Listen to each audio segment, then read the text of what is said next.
You know, I don't... He had 2 years of carers going in there doing everything for him. Well, you see, my mum was alcoholic, but she didn't get any.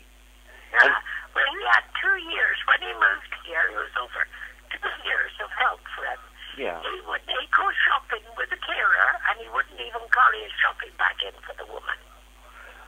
Well, you see, this is with Joro. They wanted us, as disabled people, to spend part of our money on their silver, bronze, and gold service, which I was happy to do if you got the service. Yeah. But the lazy bitches wouldn't even make a cup of tea or put any washing in the machine. It was everything done. No, they wouldn't do it. And I said, until, you know, I said, what are we paying for? No. I said, on something like this. Now, if it was somebody, for example, who would come and, you know, maybe hang some washing out or whatever, you don't mind. But these lazy cows weren't going to do anything at all.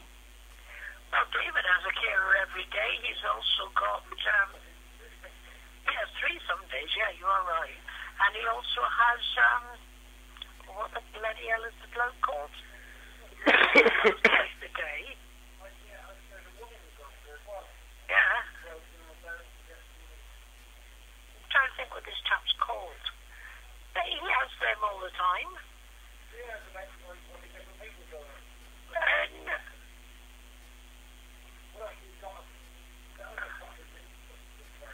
Well, take, for example, this morning. I had a telephone call from Northland Surgery. Now, 2 days ago, I spoke to the manager of Northlands because they told me you can no longer be a patient here with your appointments unless you register here full time. And I said, well, technically my home is in Bath, as you know. It was only the police who put me here during the day, for example. So I said, my doctor is in Bath. I'm registered as a temporary patient, and that's true. No, you have to be registered full-time. And I said, well, in that case, unfortunately, I cannot do that because my hospital's in Bristol, for example.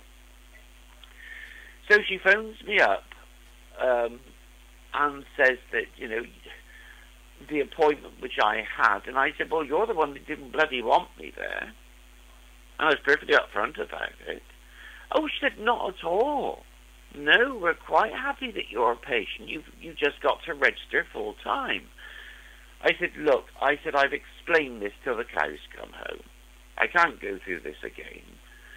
And she said, oh, no, she said, don't misunderstand. She said, we're quite happy in the circumstances to have you as a full-time patient. And I said, yes, but you've got to be aware that I don't live in Calm. I'm only here, and this is where my letters come to, but I don't live here for... No, she said, that's fine. So I said, okay, right. And I thought, well, depending where I'm going to get the best health care is where I will register. So I contacted the surgery in Bath, who quite honestly couldn't give a shit about their patients at all. I spoke to a doctor there, and I've got an appointment with her on Thursday. And this is to get a refill of drugs, because I thought I may as well use the bloody system while I can. But she knew nothing at all about me. You know, it was quite clear. And I said, you know, part of the reason I want a double appointment is because I want to discuss with you the lack of health care which I've got from your surgery and whether I do change or not. Well, this morning, Northlands phoned up and said, oh, you had a double appointment today with the nurse. I said, yes, and you cancelled it.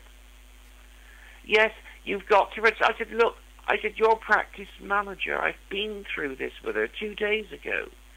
Oh, have you? And you think, well, Rose, doesn't anybody ever speak to anybody ever again? And I think part of the problem that we've got in society now, we're so used to these crappy emails and texts that nobody communicates, not even in the same room anymore. Well, you found that with Aaron Anderson. Well, Karen Anderson, she... Oh, they sent us an email. Sorry? If you remember going back, when you complained to nurse, I sent Karen Anderson an email. That's right. Yes, exactly. Yeah, well, no, I did have that. And we're relying so much on email and text and all this rubbish. God only knows... Email doesn't always get there. No, it doesn't. It doesn't, you see. And so, at the moment, yes, I'm considering whether to change practice now to Northlands full-time, because I can always change back, as far as they're concerned. She said, oh no, you can be at any doctor's surgery you want to be. Well, fine, if that's the case. I'll go from one to the other. It causes them more bloody paperwork. But she said, we can't continue to treat you because we don't have your notes. And I said, excuse me, but they've just spent £20 million on having a central computer system so that doctor surgeries and hospitals throughout England are all linked together. Only if you agree. Well, I've agreed. And I opted out. Ah, yes, but they don't have that system, Rose. Whether you opt in or out is irrelevant. They don't actually have that system in place. So the notes are then sent to Dorset, and from Dorset then they're sent to Calne. And you think, my God, this is it's madness.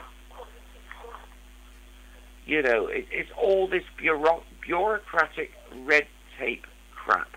It really is. So, you know, okay, I'll see the doctor in Bath on Thursday.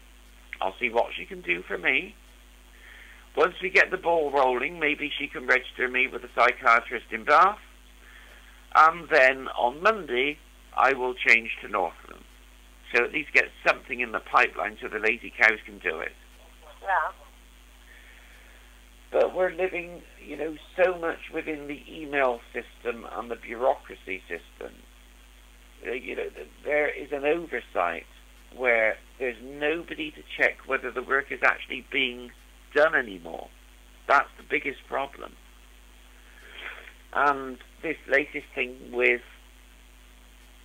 all of these reviews for disabled people all over again, well, it was in the news yesterday. This chap, he lost his legs and his spleen in the 7/7 bombing. And he said he feels it's so offensive to receive this type of questionnaire. Yeah. And it is. Because they've already been told, and in my case and in his case, these idiots have already been told the situation time and time again. Why do they keep going through it if it's not just a purely hassle? Well, so what I do when I am with foraged, I copy it. I make a copy of it, so I have an actual physical copy here. Well, if I have to do it again, I just fill it out the same. It's got beyond it in Britain. There's no two ways about it now. This country has crumbled away, and there doesn't seem to be any formal structure or common sense or anything like that. So, you know, whether I'll have to attend this meeting or not, I really don't know anymore. But I said to Karen Anderson when I spoke to her the other day, I really hope I can rely on your support. But I also said to her, I think it's time, and the time has come now, Karen, that we've got to start discussing fistulas.